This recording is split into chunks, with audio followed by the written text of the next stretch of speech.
Hi, shalom everyone, continuing a fantastic series, friends, of Daf Yomi, Motzei Shabbat. We're on page 22 of Masechet Zevachim, and we're making fantastic progress over here. And very interesting, we see inside the page, inside the Gemara, we learned previously, I think, on Mishnah, I think it was on page number 15, all the way back about a week ago, that the second parak of Masechet Zevachim, naturally, it deals with situations where there is some problem with a person who brings the sacrifice, the korban. That's what we've learned about already.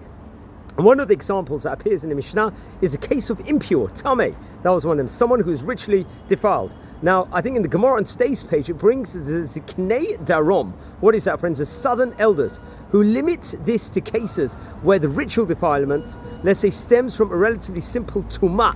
Like someone, let's say, for example, came into contact with a dead sheretz, for example, an animal whose carcass transmits ritual defilement. Now, if, however, the priest, the Kohen, was more seriously defiled, for example, he had come into contact with, God forbid, a dead person, then his sacrifice would be accepted. Now, there's an argument, let's say, of the Ziknei Darom, the southern elders, is that since we know that serious defilement is going to be set aside when the entire community is tameh, even in situations where we have an individual situation of defilement, the sacrifice will be accepted.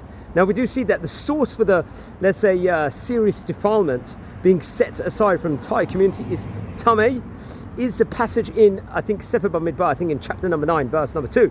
It says, it teaches that the Pesach sacrifice was brought Mo'ado, in its proper time. I think we learned this in Parashat Be'alotecha in the book of Bamidbar, if we recollect. Now, this is understood to teach that when a communal sacrifice must be brought, the ritual purity of the community will not be an impediment to bringing the korban.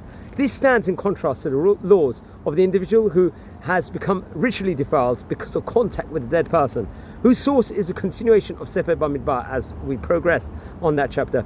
I think in verse number 9, in that chapter of number 9, who will not be permitted to bring the sacrifice, although in a case of Korban Pesach, he will be offered a make-up date the following month. Naturally, we all know that is Pesach Sheni itself, respectively. So wishing you all fantastic.